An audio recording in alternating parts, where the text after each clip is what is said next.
آپ کو معلوم ہے قرآن میں 2 دفعہ کہا گیا یوم یفر المرء من اخیہ وامہ وابیہ وصاحبتہ وبنیہ، جس دن بھاگے گا انسان اپنے بھائی سے بھی اور اپنی ماں سے بھی اور اپنے باپ سے بھی اور اپنی بیوی سے بھی اور اپنی اولاد سے بھی۔ کیوں؟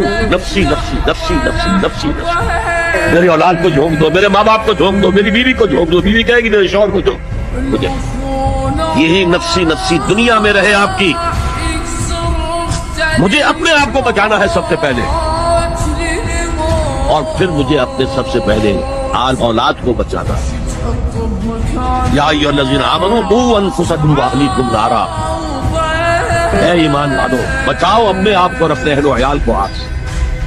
یہ کام ہے آپ کریں اور سمجھ لیں، نہ بیٹا کام آئے گا، نہ جورو کام آئے گی، نہ باپ کام آئے گا، نہ ماں کام آئے گا، تمہارا اپنا عمل۔